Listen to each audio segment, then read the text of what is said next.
you attract what you are, right? You're going to attract authentic people that are authentic to who they are, that align with you. I said, if you're an asshole, then don't try to pretend you're not and recruit good people into your company, because you will get found out. Hey everybody, I'm Eric Oberembt, and you're listening to Be Authentic or Get the Fuck Out. We talk about real shit, what's on our minds, and don't give a fuck if it makes you feel a little uncomfortable. So sit back, strap in, and get ready for some real shit. Hey everybody, welcome back to another episode of Be Authentic or Get the Fuck Out. I'm your host, Eric Oberembt. We're here today at the Blue Collar American Dream Conference doing some interviews, and I got the opportunity to run into my man, Joe Hoffman. Joe, thanks for being here, man. Thank you for having me. I appreciate it. Dude, I'm super excited. Been a huge fan for a long time. Which is wild as fuck. It's always weird to hear that from anybody. Like, this is embarrassing enough to look at this giant fucking billboard of my face. I like the one with the middle fingers. Yeah, I like that one better too. We need to. You know why we actually made that one first? And we were going to, where the fuck were we going? Were we going to D2D Con? RoofCon. We were going to RoofCon. Oh. We were going to have that one. And I was like, this is the one place that people are going to maybe get a little pissy with my fucking double finger. Best of success. Right. I can imagine Jill. I haven't been invited to that. Yeah, Jill has not invited me to Best of Success. Every time she sees me, she says she loves me. And Greg loves me, and I love Greg, but I have not been invited to Best of Success yet. Let's work on them together. Let's work on that. All right. Let's see if we can both speak. Yes. That Best of Success. I don't know how well my presentation would land there, but it'd be fun. I'd get to do it once. Most of my presentations I get to do once. So here's what's funny is that, I don't know if I've told you this story or not, but so I've known Mike Goldstein for a while. Yeah. And I don't know, it's been a couple of years, and Mike would keep calling me and he'd be like, dude, you got to meet Joe. And I'm like, okay, I don't care. Like, whatever. And he's like, oh, you got to meet Joe. I'm like, okay, I got it, Mike. Like, I got to meet Joe. And then we were at, I think we were RoofCon last year maybe, and he calls me again. And I'm such a dick that, like, whenever somebody says that to me, my immediate response is, dude, I got enough friends. Like, like, I don't fucking need any more people in my life. Like, I'm good. I'm busy. Like, but fine. Like, I trust you, Mike. I like you. Yeah. And Mike finally connected us. Yeah. And it's so funny how when you meet somebody, you're like, oh, I get it. I get it. This is why we needed to know each other. Like, there's not a world that exists that we shouldn't be friends. For sure. Right? Yeah. Oh, well, Mike was saying the same stuff to me over that same time period. Only I was already smitten. As soon as I saw the middle fingers that we were just talking about, I was like, yeah, you let me know, Mike. Whenever he's ready, I'm ready. You're so much nicer than I am. Yeah. I'm really glad. Tell my wife that, huh? Yeah, I will. Yeah, you tell my wife. And my kids. Yeah. I'm so glad that we got to connect. Yeah. That we got to become. I mean, I'm gonna call you a friend. So, consider you a friend. I was shocked when we got to know each other a little bit, finding out how much shit you do, right? So you had Hoffman Weber, construction, and then what'd you do with that? You sold it? Well, I mean, you know, kind of. Kind of. You know, the private equity world is a little different. I think people think of selling a company like selling a car, where it's not yours anymore.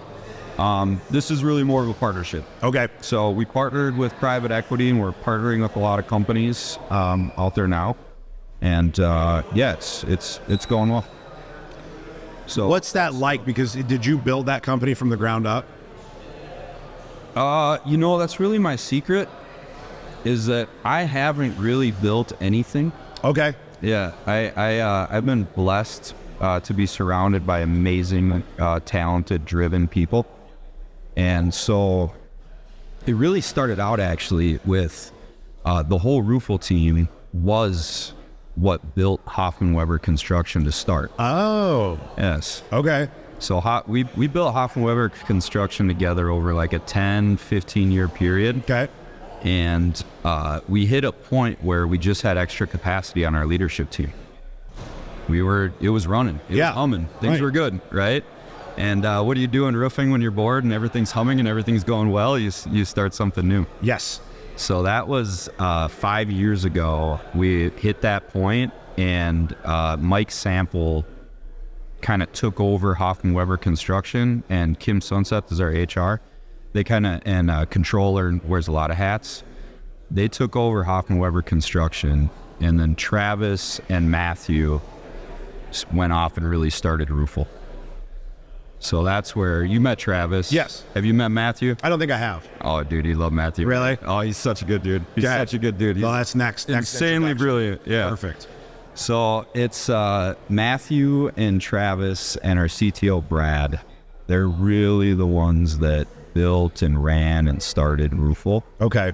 And Mike and Kim and a couple other people have really kind of built Hoffman Weber Construction Okay. to where it is. Okay. So it's still going. You're Yep. partnered with a PE firm Yep. with that to give Yep. the opportunity to grow. And Yep. then you're working with the PE firm acquiring more companies. Is that correct? yeah, more companies to partner with. Growing that deal, if you Yep. will. And the name of that is Omnia. Omnia. Yeah, so that's Omnia. Okay. Look out, we're gonna do some big things. Are We're ya? looking for the right companies? We are 100% culture first. So what size companies are you looking to buy? You know, we're pretty open, but the companies that you say buy, we say partner. I know, sorry. Yeah, no Yeah, problem, no problem. I just want to make sure that it's really what we're looking for is companies to partner with. Yeah. We're kind of the 25 to 75 million top range is kind of our sweet spot. Okay. But the right culture, right systems, right people, Yep. we'll go way south of that. We'll also, we're ready to go north of that for, again, the right people, right systems, right culture, everything else. Gotcha. Yeah. So that's, so I don't really I don't do too much with either of those companies. Okay. Yeah. My main drive these days is actually SMA. And I that we've love talked about. SMA. Thank you. Right. So Thank you. like, Appreciate it. I'll be So honest, do I. like, yeah. I got that tattoo on my back. Do ya? You're gonna get the cult culture tattoo on your back. Did you see Amen. that? Did you see that post this morning? No, not yet. I Okay, haven't been on we'll social talk media about that in a today. minute. Yeah. Okay, all right. I'm starting a thing, and it's going to become a fucking cult. And if you after year All right. one, if you get the tattoo of our logo, Yeah. you get year 2 for free. All right. Deal. It's a high ticket, so it's worth it. Well, It's it's going worth in it. for sleeves in a Yes. couple weeks here. So even if you just weave it in, I'll right? You don't find even out. know it's there. You just Yep, weave yep. it into the sleeve. Yep. But SMA. So I remember when we first started talking, when I was talking with Mike about Roofle, he's like, "Oh, you need to meet Joe. Talk to him about SMA." I'm like, "What the fuck is SMA? Like another thing, right?" But after we met, we've used VAs. In the past, we use VAs now. We've got a couple over in the Philippines that helps Lexi with the marketing and all that kind of stuff. But I never thought of it on a mass scale like you did, right? Yeah. And I mean, we're going to start using SMA for another company that we're starting. Tell people a little bit about what it is, because it's a brilliant idea. Yeah, so that's really, that also started with the same team. I have business partners in the Philippines, Nina and Leonard, that, you haven't met yet, but you will soon. Okay. They are amazing, amazing people. And Nina started with me as a VA. That was the first thing.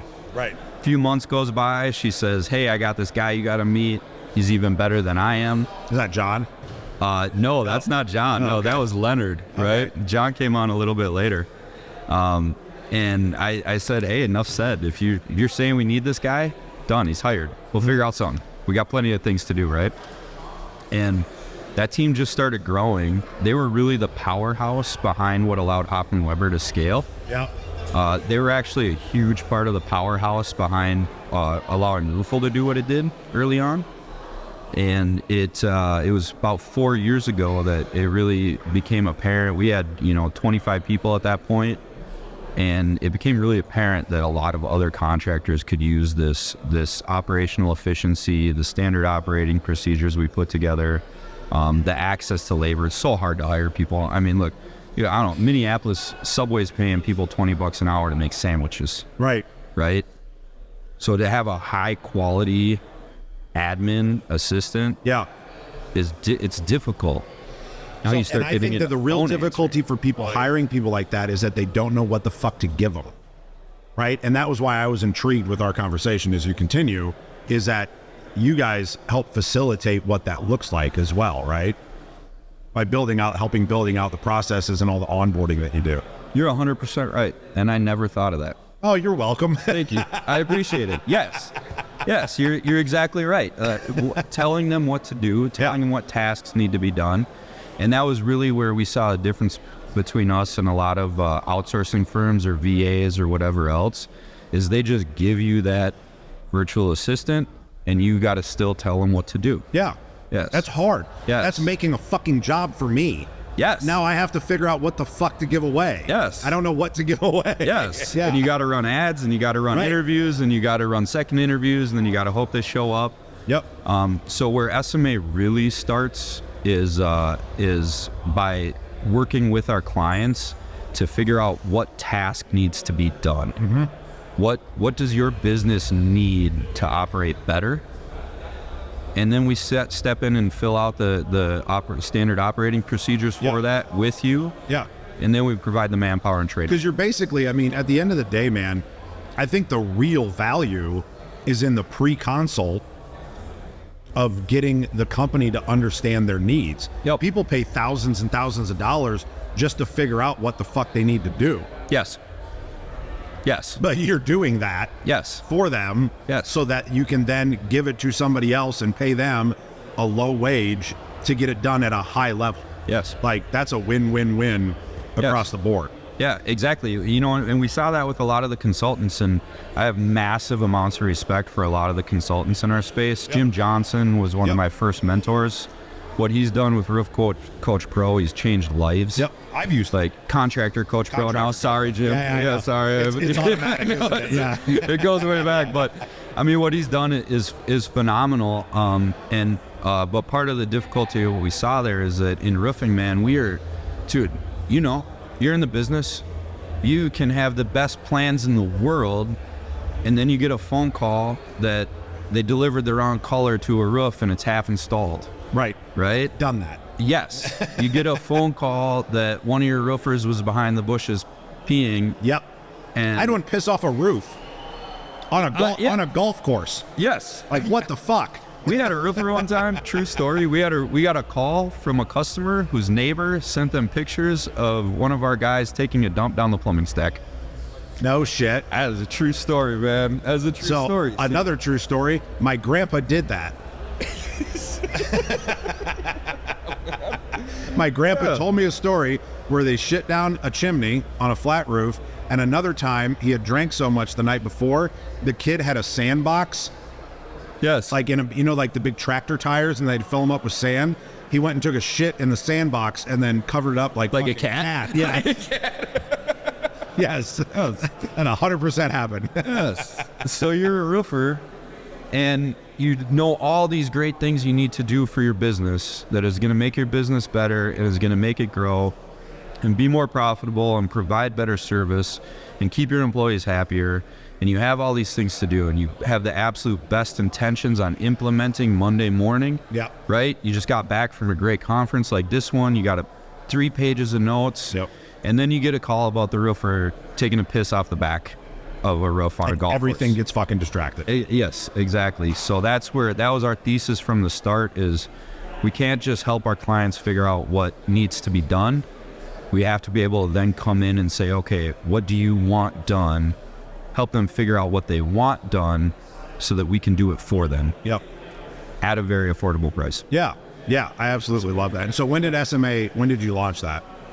It launched as its own entity in 2019. Okay. Yeah. Oh, great time. Yeah, for virtual assistants. Yeah. That worked out really well, didn't it? God damn. Well played, Joe. Well played. I heard it one time, I'd rather be lucky than good, and it's Right. fairly worked out fairly well. Everybody that's watching or listening, like, you should take the time to at least get a consult and a conversation about SMA and your business if you've got tasks that just need to be repetitive. Yeah. Right? That's the thing. It's about repetitive and getting things done. Yep. So that you don't have to, because you don't need to hire somebody for $25 an hour to work in your office. to do a lot of these things. And then you can scale, right? Every conference you go to, what's the theme of every fucking conference? Scale. Scale. Grow. You can't grow unless you have people to do tasks to grow, right? Whether it's phone calls, text messages, emails, whatever it is, logging shit into a system, right? Like, nobody wants to do that, especially sales reps. Oh yeah. I have still yet to meet a sales rep that like really runs a fucking CRM properly. It's you know, their tools are different, their skill set is different. Yeah, right. And you know, sales reps get a lot of heat, but at the end of the day, especially when they're commission only, right, you know what they're really in the business of is maximizing their dollar input to themselves for time output. Yep. Right. And that's what they're out there doing, and they don't necessarily want to log notes in a CRM. Right. Right. So if you can automate it. And the best ones are scatterbrains. Yes. Right? All of them that are good. Yeah. So you take like a judo approach to the sales reps, you know? You take your best sales rep and work with them. Yeah. Instead of against them. Instead of trying to get his head, you know, bang his head against the wall of entering detailed notes. Make it easy to get that information out of his brain into somewhere the business needs it. So one of the questions that I like to ask, obviously because the name of the show is Be Authentic or Get the Fuck Out. Yeah. I'm not worried about having to ask you to get the fuck out. But no, I'm going to be me. I talk a lot about authenticity, obviously, and I have a definition of what I think it is for me, okay? Yeah. And I'll tell you what that is later. But when you think of the word authentic, or when you think of you being authentic, what does that mean to you? Yeah, I mean, sounding kind of soft here, at risk of sounding kind of soft, it's really just speaking your truth. And there are people that are assholes, and as long as they're assholes and they're real and they mean what they say. Yep. And then the trick is really aligning, not saying and doing what you think other people want you to do. There you go. But just nailing inside yourself what is important to you. Yep. And then speaking that and doing that without any regard for what anybody's opinion of what you're saying and doing is, right? Yep. Whether that's good or bad. Correct. I try to be good. I try to like have positive impacts. Yes. So I love that. So like literally yesterday, I did 10 minutes just on that. Yeah. And my definition is the same. It's very similar. It's showing up exactly who you are every day, not pretending to be somebody else, right? Yeah. With the fucking sandbags. Showing up exactly who you are every day and not trying to be Joe. Yeah. If I'm Eric, not trying to be Gary V, not trying to be Brad Lee, not trying to be somebody else. Yeah. And the example that I gave on stage yesterday was, if you're an asshole, this is exactly what I said. I said, if you're an asshole, then don't try to pretend you're not and recruit good people into your company, because you will get found out. Yep. And then you will lose all of those people and have to start over. If you're a prick, then just be a prick and recruit other assholes to work with you. Yep. Right? Because then at least you're showing up as who you are, and then that's going to be respected. Yep. But you're not going to be respected. You're not going to be able to garner trust. You're not going to be able to garner empathy, and you're not going to be able to give meaning to any of these people in your organization if you're not showing up exactly who you are, because you attract what you are, right? You're going to attract authentic people that are authentic to who they are, that align with you, right? A lot of people look at it the other way, though, when I say it. Yep. Because they think, because I run around fucking flipping everybody off on, camera and whatever, that if you don't curse a lot, you don't, not give a fuck, that means you're not authentic. Absolutely not. Yep. That's just what's authentic to me. I'm not going to put myself in a box of what you live, right? Yep. If you live this highly, maybe it's a highly religious hidden life and you've never experienced anything negative in your life, and you know what I mean? And like, that's the world you live in. That's authentic to you. Yep. But I'm not going to pretend to be that human, but I'm going to respect the shit out of it if that's who you are 100%. And that's what you believe. Yes. But people take it the wrong way and think that I think that authenticity is just motherfuck this, and you know what I mean? And it's not that. It's owning your shit. Yep. And owning when you make mistakes. Yep. Right? We all fuck up. Yep. All the time. But do we own it? Do we walk up and go, I fucked up. I'm sorry. I'm sorry. Yes. Right? People don't do that anymore. People don't do that anymore. Very often. And then on the flip side of that, people apologize a hell of a lot when they don't mean it. Yes. They walk around and say, I'm sorry, when they don't actually mean it, when they don't actually think that they did something. I'm not going to apologize for shit unless I actually did something wrong and feel bad about it. Yes. Right? Just because you think I did something wrong doesn't make it so. I might apologize that your feelings were hurt, but not because of what I said. Yes. Sorry your feelings were hurt. Yep. I wasn't trying to do that. Yep. I was just telling my truth. Yeah. Like you said. Yeah. Love that. Thank you. One of the other things that we talk about a lot, and what I was talking about with the cult culture thing, right? So you haven't seen my presentation yet, but what I talk about is creating a cult-like following inside of your company by utilizing what I call the team method. Yeah. So team is trust, empathy, authenticity, and meaning. Yep. Right?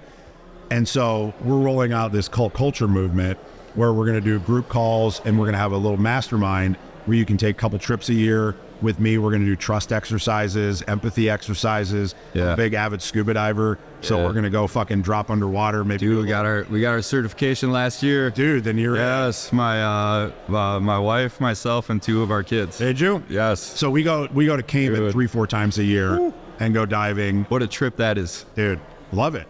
Oh yeah. Isn't it amazing? It's crazy. The world is so different underwater. There's this Do you know why I love it? No. It's quiet.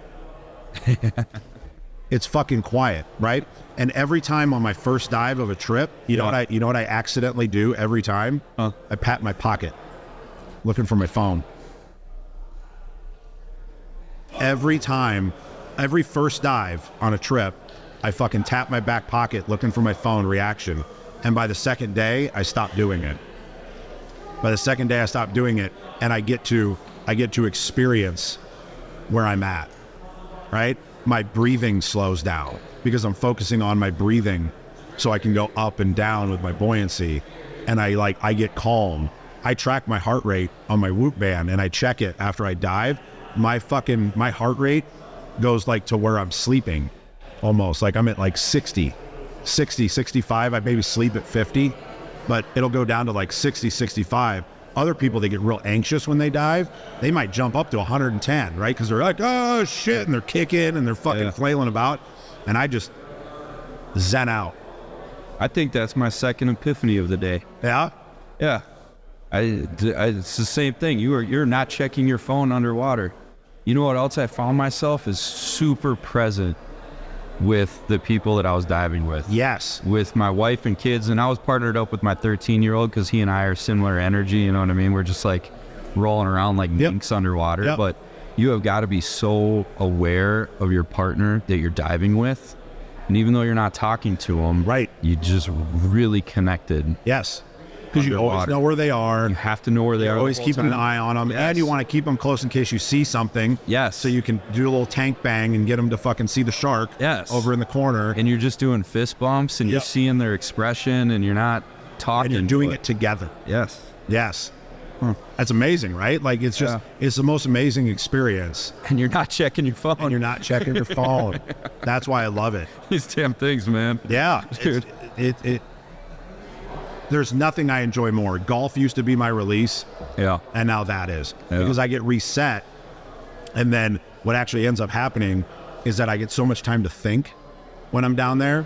I end up coming out of water and I go back to the house and I come up with ideas because my fucking brain is clear. Yeah. Because I'm not living in this world that we live in day to day. Yeah, yeah. And I'm not thinking about the constant things that are right in front of me in my lane. Yeah. I'm getting that 100,000 foot view. Yeah. And I come out and I'm like, okay, I got like 9 things I need to write down because all these ideas just come flooding to me. Yeah. Because it's quiet. Yeah.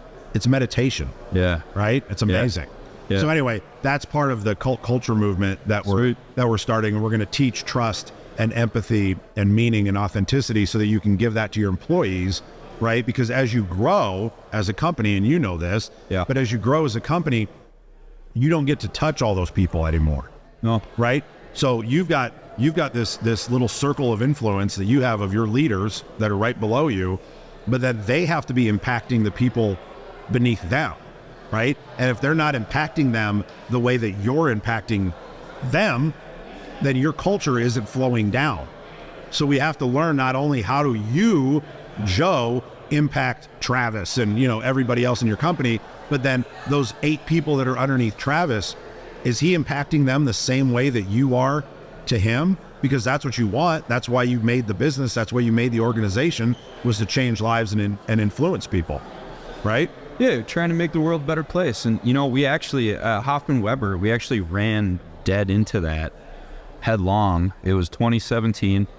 We hit our 5-year sales target 3 years ahead of time. Oh, shit. Yeah, sounds great, doesn't it? Yeah, I don't know.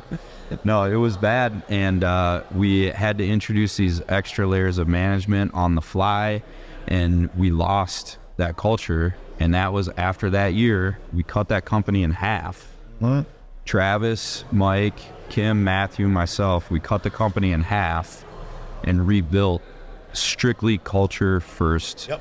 That was 100% for that exact reason. Because if you hire culture first, if you hire authentic people and people that are authentically aligned with you and the values in your organization and the values, then you don't actually have to worry about your managers treating people the way, you know, you don't have to worry about a sales manager treating the salesman, or a production manager treating a runner. Yep. Or a runner treating the crew, or you don't have to worry about how anybody's treating anybody else. Yep. Right? You don't have to worry about whether they're doing the right thing by the homeowner, whether they're trying to, you know, do shady things on the side. You don't have to worry about any of that stuff. Correct.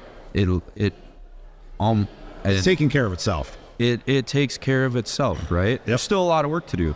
Mike works his absolute ass off. Travis, now as CEO of Rufo, works his absolute ass off, right? But that culture piece that we're talking about, yep, how people are treated, that part takes care of itself, yep, right? Everybody can just focus in on doing their job and doing the best job they can. The best moment that I had about a month ago, my GM in Nebraska called me and he said, "Hey, morale's a little low. Can I get $500 to do a cookout at my uncle's lake house?" And I'm like, A, you don't have to ask, right? Yeah. Just fucking do it, right? Yeah. But he sat there and went, "What would Eric do?"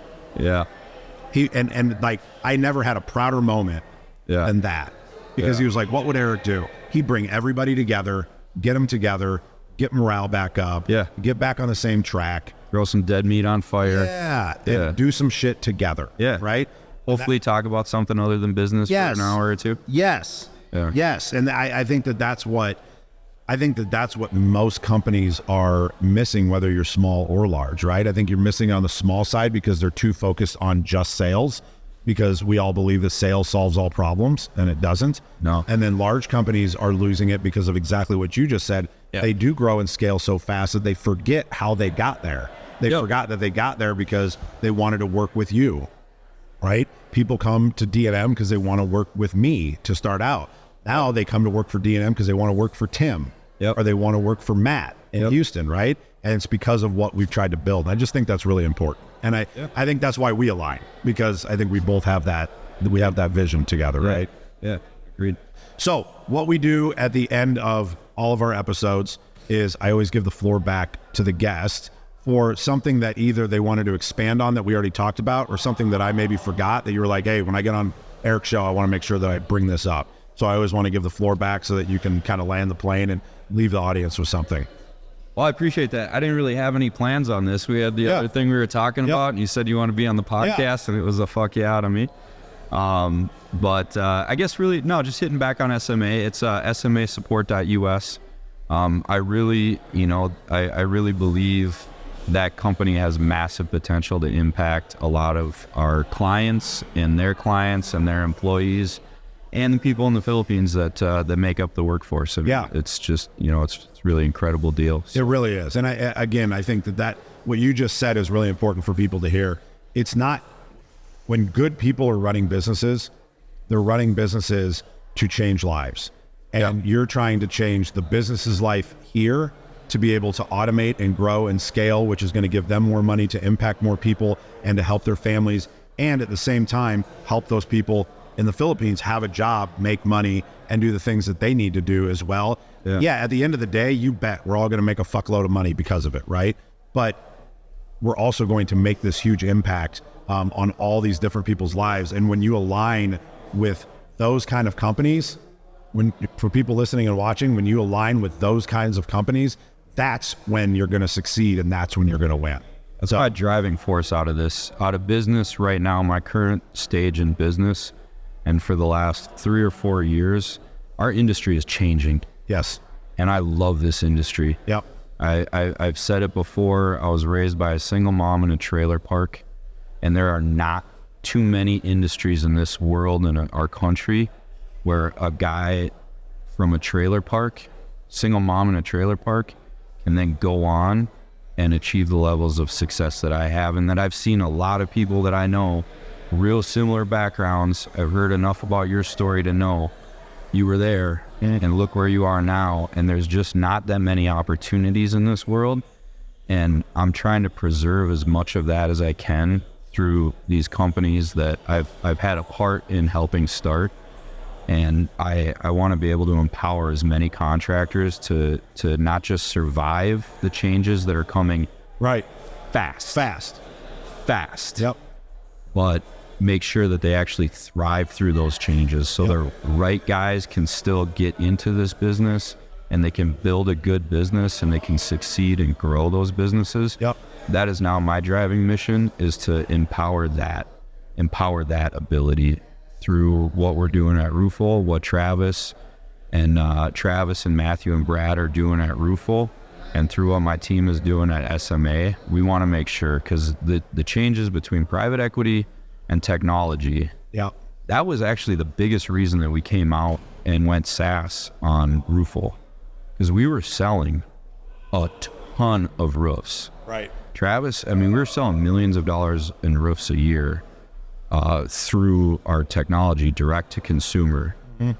And we sat back and said, if we don't open this technology up to other contractors to use, then it's only going to be the Home Depots, and the massive groups that are going to be able to afford to build out their own, that are going to be able to take advantage of this. Right. And that was when we decided to stop selling roofs directly to homeowners and just make our software available to all the contractors, big and small, so that they could really start getting ready for those changes. And it's the same type of mentality with SMA. Yeah. If you got a $5 million roofing company, there are certain operational efficiencies that you just can't typically afford to put in place. Right?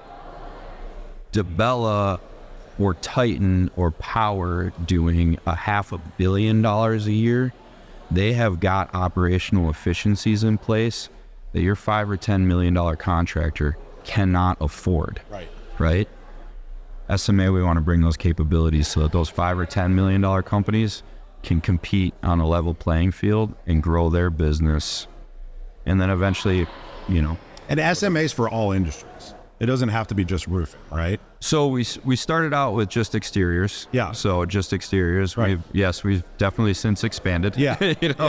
We've got auto dealerships. We've got tech companies. Right. We've got I say that because we have people watching that aren't just in roofing, and so I want them. Oh yeah. So there's an opportunity there. Yeah, for sure. It's where I came from. It's my passion. That's where it starts, but it always grows out. And how we implement it. So realtors. We got a couple of realtors that are coming on board. Love that. Joe, my heart's always going to be with exteriors. 100%. Joe, thank you for being here. Thank you for being my friend. I'm so glad that we were able to connect and become who we are today. And everybody, thank you for listening. Thank you for tuning in. Remember, please like, subscribe, share. I don't have any fucking sponsors. I pay for all this shit myself. So please, cost of admission, share this shit with people if you got any value out of it. And remember, everybody, be authentic. Get the fuck out. You can't be authentic. Get the fuck out if you can't be authentic. Get the fuck out if you can't be authentic. Yeah. Swipes.